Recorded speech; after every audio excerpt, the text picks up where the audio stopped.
On this channel, we've already established that a key part of British culture is being absolutely terrible at building theme parks. Well, here's some further proof of that. Today we'll be talking about a little-known attraction that was opened with great fanfare in 2007 and closed with no fanfare at all in 2016. A brief but entirely respectable run when you learn that the attraction in question was, in fact, a theme park dedicated to the literary works of Charles Dickens. This is the story of the rise and kind of predictable fall of the incredibly niche Dickens World.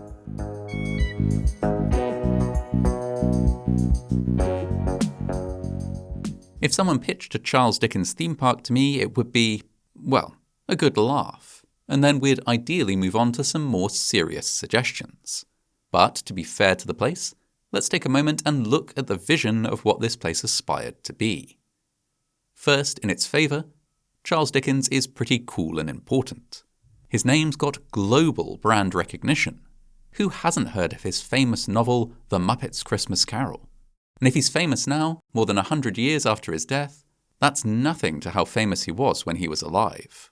Dickens was a kind of literary rock star, and he may well have been one of the first celebrities that people actually recognised in the street sometimes, seeing as how he was one of the first famous people who had his photograph widely distributed. His works are a jolly good read, and even today successful adaptations of them are still being made on a regular basis. Some mad lad even made a version of The Muppets' Christmas Carol with humans instead of Muppets. Wild. For many people, Dickens's work defines the Victorian era. There's even a word for it. When people say that something is Dickensian, they're saying something is a bit melancholy and gritty, but also maybe oddly quaint, like something out of a Dickens novel. And if all that doesn't persuade you that Dickens deserved some kind of theme park, well, he also had a pet raven called Grip. He apparently treated Grip incredibly well. Good man. With all this in mind, there was both excitement and trepidation when Dickens World was announced. Some people couldn't wait to get lost in an immersive version of Dickensian London, exploring the rich literary world that Dickens had created. Others worried that a theme park might somewhat cheapen the cultural legacy of one of history's most beloved English-language writers. If it was announced today, I'd be squarely in the first camp, and not just because I love naff theme parks. I think the concept could be genuinely amazing. Imagine striding the streets of foggy Victorian London, meeting a cast of jolly but decrepit characters straight from the pages of some of the most famous novels of all time, and having a mad adventure in an interactive version of Oliver Twist. It sounds great. So, hopes for Dickens World were high, and rightly so. On board was theme park designer Jerry O'Sullivan Bear, who had worked on Santa World in Sweden, which, let's just check. Yep, still going strong. And also a park dedicated to the works of Hans Christian Andersen, which I can find no record of. So, qualified designer who's worked on similar parks before, at least one of which was a lasting success. Check. Add to that a huge budget. £62 million was spent on bringing Dickens World to life. For perspective, that amount could have bought you a fairly hefty slice of the Millennium Dome. The company building Dickens World were spending big on what they clearly believed would be an absolute winner. And even more promising, they were committed to doing things right from the very beginning. As they designed and built the attraction, they worked closely with the Dickens Fellowship, a sort of club for people all over the world who really like Dickens-related stuff. The Fellowship helped ensure that the design was authentic and accurately portrayed the worlds that Charles Dickens created. As the attraction took shape, excitement surged. Over 1,000 people applied for a job there and were put through X Factor-style auditions where they had to respond to guest questions and crises in the most Victorian manner they could manage. The world's media descended on Dickens World to check out this curious new attraction. And for the most part, there was some cautious excitement. Although that was tempered by the fact that when most reviewers visited, the headline water ride had sprung a leak, and so they couldn't ride it, but were instead invited to strap on a pair of wellies and walk along the trough. Not exactly the best first impression. Even articles that decried the cheapening of Dickens's legacy were still adding to the general buzz. Everyone was talking about Dickens World. Expectations were, You could say, pretty grand.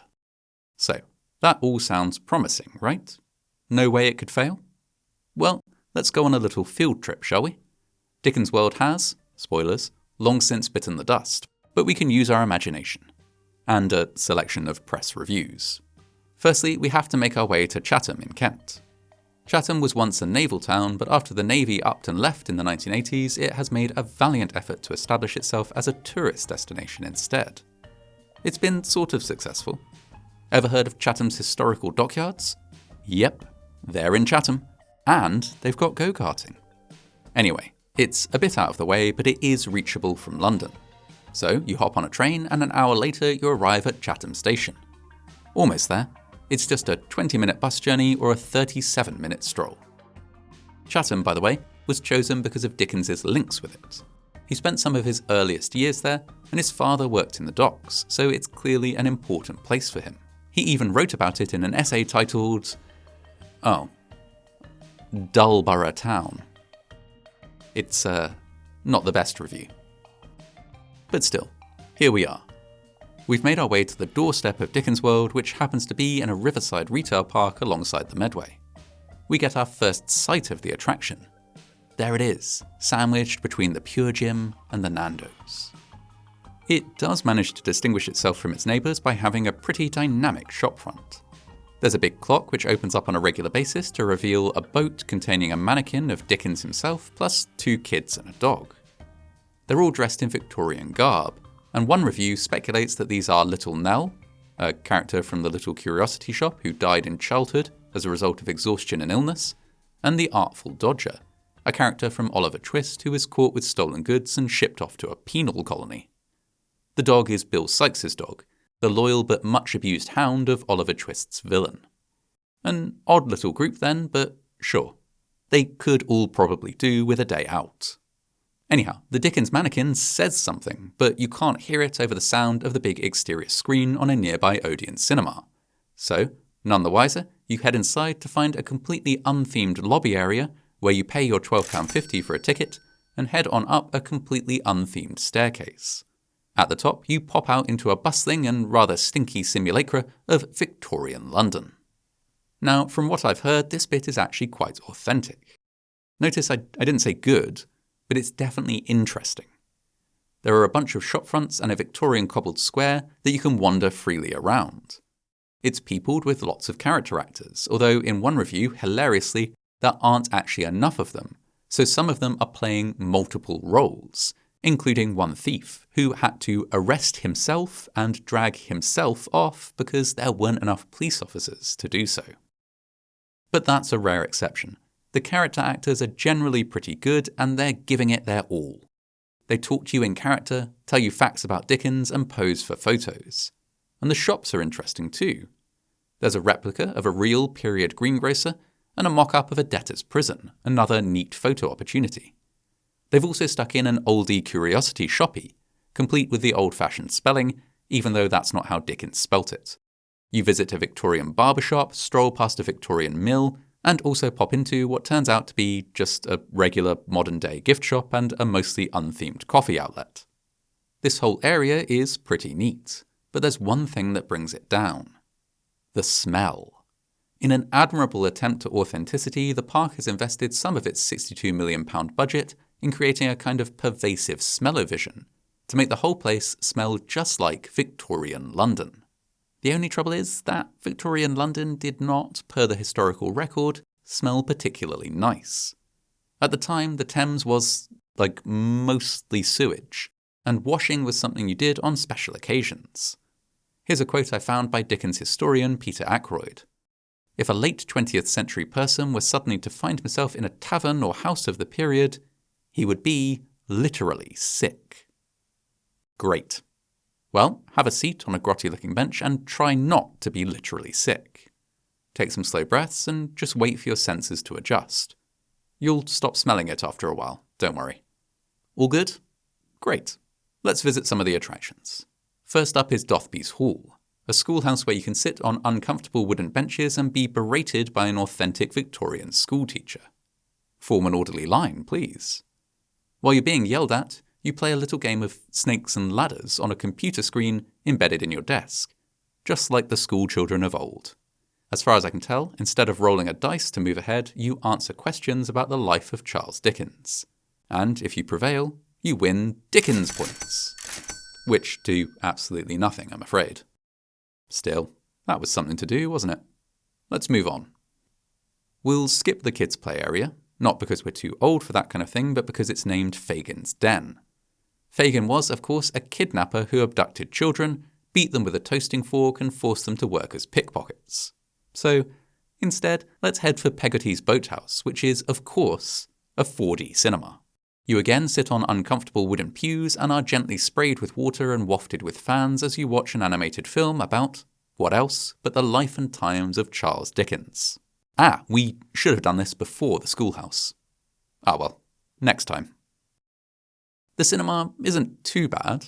They bring Charles himself back to life with the magic of CGI, and from what I read, it's the kind of CGI where you really know it's CGI.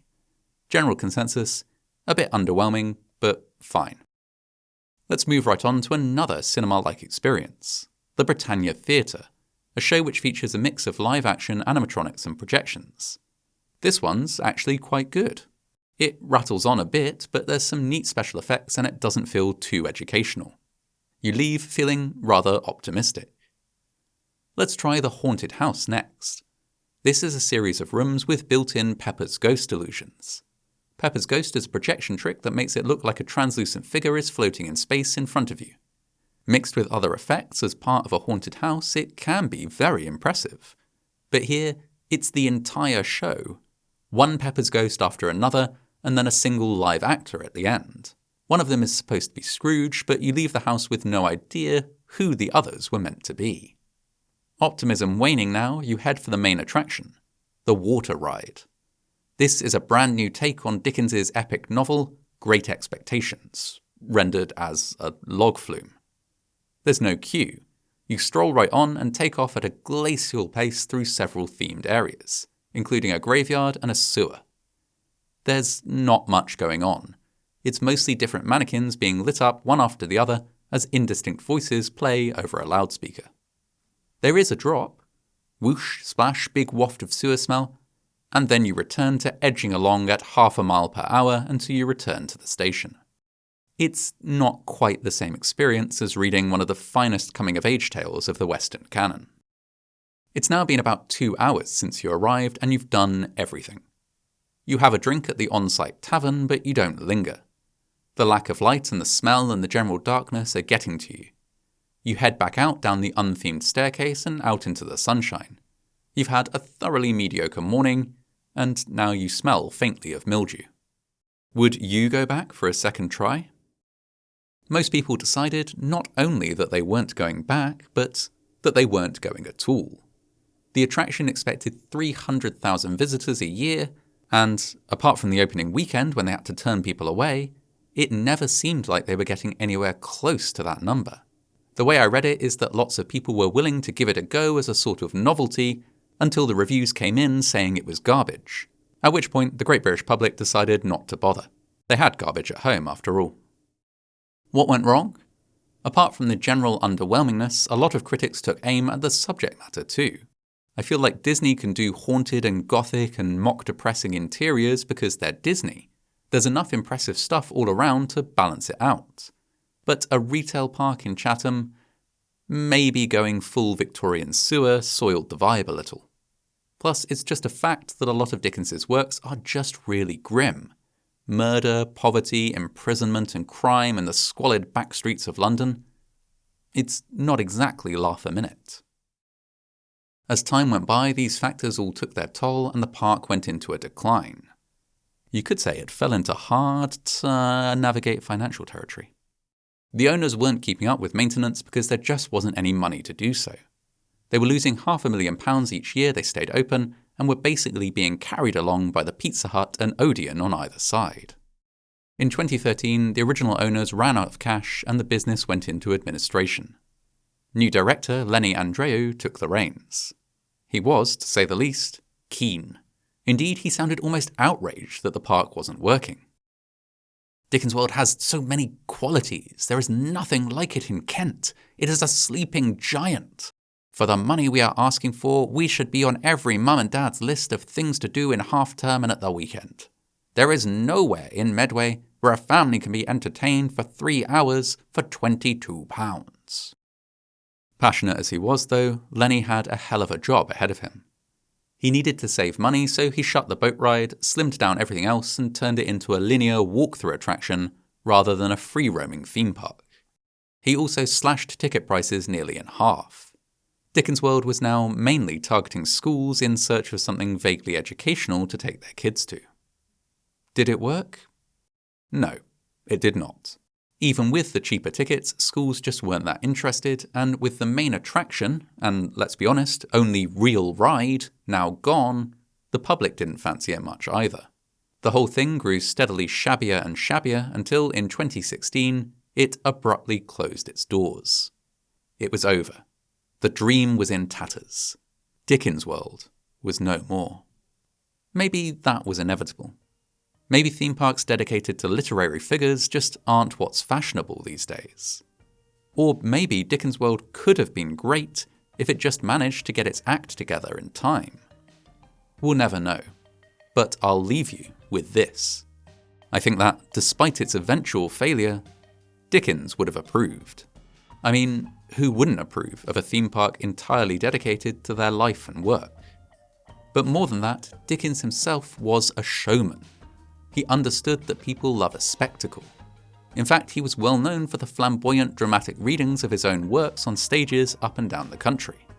If anyone could have made Dickens World into what it was trying to be, I reckon a modern-day Charles Dickens might just have managed it.